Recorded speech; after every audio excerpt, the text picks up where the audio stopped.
The 60-day cessation of hostilities document has been made public and sets out the commitments being made by Israel and Lebanon. Hezbollah is not a party to the agreement, but its activities are prohibited south of the Litani River. There is also an unpublished letter of guarantees given by Washington to Jerusalem. ILTV's Steve Leibowitz reports.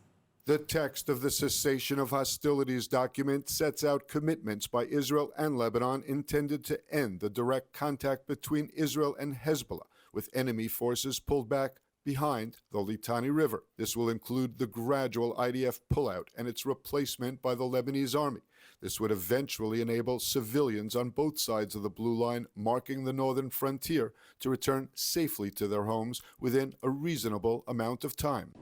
We don't have to be fast, we have to be smart, and we have to be effective, because what we don't want is a repeat of 2006 when the war ended and there was no implementation of the deal, which brought us to the war that we had this year and the such tragic loss of life on all sides.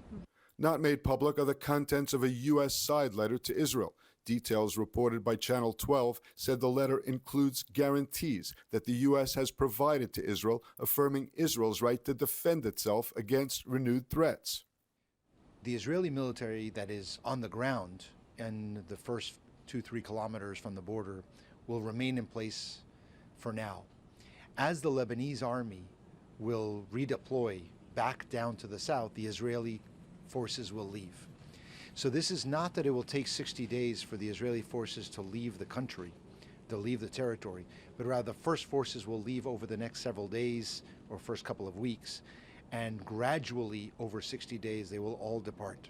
According to the report, the U.S. commits to provide Israel with intelligence that Hezbollah is attempting to infiltrate the ranks of the Lebanese army. The letter also reiterates the U.S. commitment to cooperate with Israel to prevent Iran from destabilizing Lebanon by smuggling weapons to Hezbollah. Perhaps most importantly, the letter reportedly supports Israel's right to act in response to threats from inside Lebanon.